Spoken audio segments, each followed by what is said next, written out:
Language has always completely fascinated me. English wasn't my first language, but I did learn it at a very young age. And the difficulty in communication I experienced as a child is something that led me to question, what exactly are words? Language and words may well have been one of the first inventions, one of the first tools invented by human beings as a response to the problem of communication. The ability to assign meaning to reproducible noise created by the pharynx resulted in the almost magical ability to transfer ideas from one mind to the other. Being able to seed the minds of other human beings, that was one of the first bricks laying the foundation on the road to culture and ultimately civilization. Being able to use vocal tones to communicate, just as I am right now, resulted in being able to fly, travel to the moon, and procure other great knowledge that has resulted in great human achievement. As children, we take hundreds of years of knowledge and cram it into our little heads using words.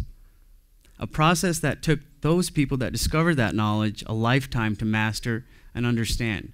And by repeating this process, we're able to take generations of knowledge and build on it.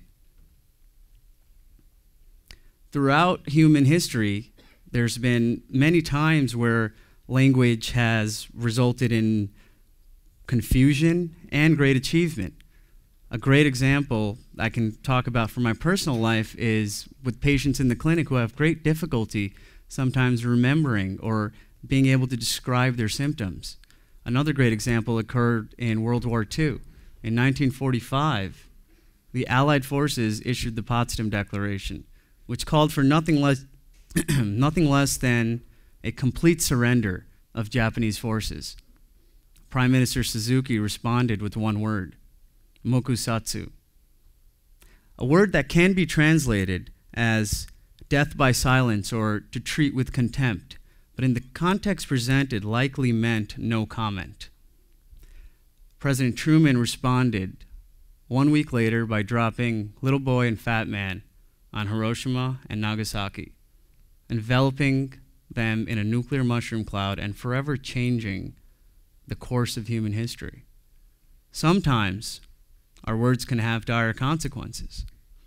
We take what we know to be true, but we may not always realize that what we know is simply a collection of words, and it can have great deceptive meanings. And this collection of words can result in great confusion. Adding to that, different languages allow us to see the world differently. Known as linguistic relativity, this is an ancient idea. But in recent times, research has demonstrated support for the notion. Researchers at the Humboldt University in Berlin, studying the categorization of color between Russian and German speakers, found that Russian speakers who had categories and words differentiating lighter shades of blue from darker shades of blue were able to appreciate certain shades of blue that German speakers simply did not know existed. As far as they were concerned, they didn't exist because they didn't have the words to perceive them with. We can ask ourselves a similar question. Are there things going on in our everyday lives that remain invisible to us because we don't have the words or structure to perceive them with? Are there blind spots in our vision? Is there a greater problem with language? This problem can compound itself and result in issues for understanding and communication. For example, in the continued evolution of language has provided issues with it.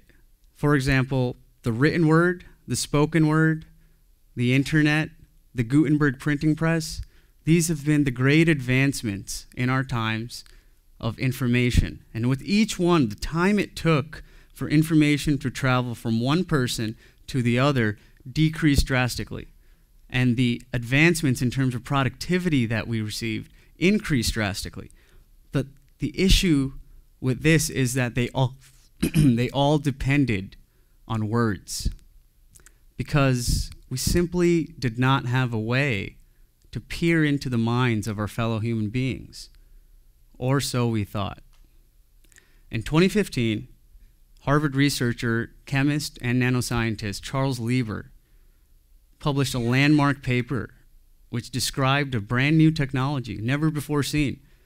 He described it as an injectable mesh, a flexible electronic circuit that could be injected into the brain and would, over the course of some time, unfurl, solidify, coat major areas of the brain, and the surrounded biological tissue would grow into the matrix. This is completely revolutionary. It's a completely new, never before seen technology, and it allows us to study the brain in a way never before thought possible. Not to mention the fact that it allows us to connect with technology in a way never before thought possible. We may be on the cusp of the next great information revolution. If we're able to study the brain better, understand the neurophysiology, understand the neuroanatomy, map the network layouts better, is it possible that one day we could build a fully functional brain-computer interface?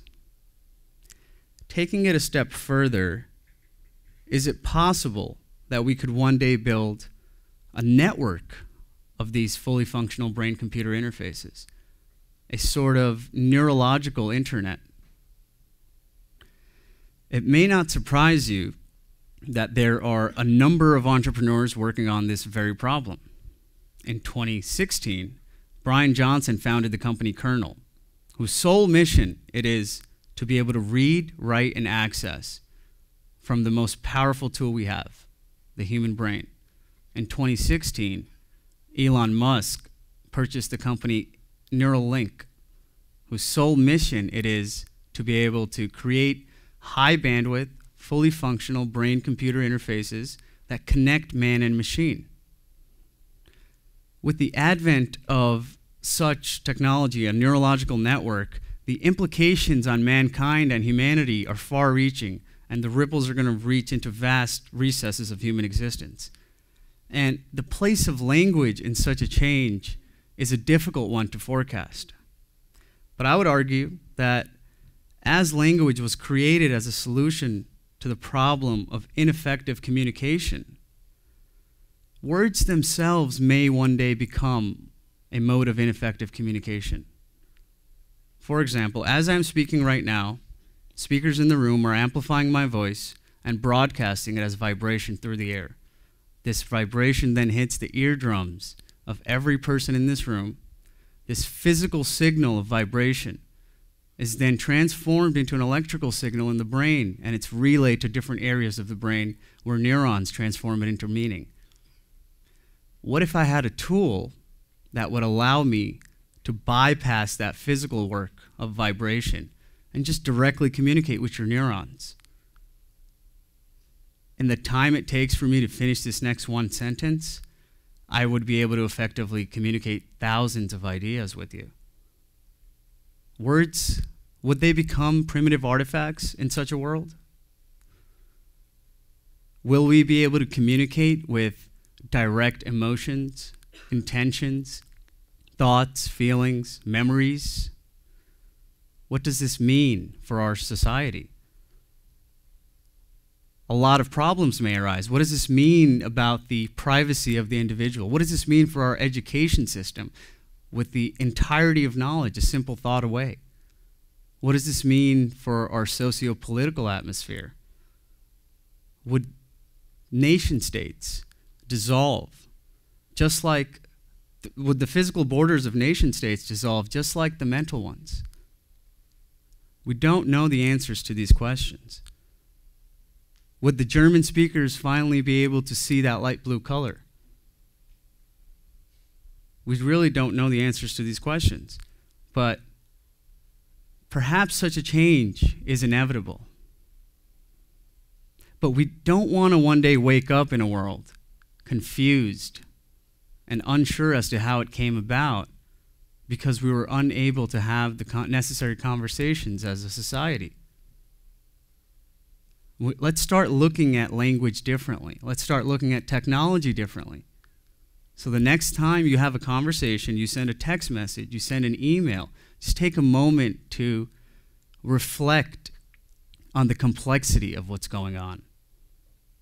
We must also understand that as our method of communication is limited, our evolution as a species is also limited. We simply have no way of going to those places we cannot describe.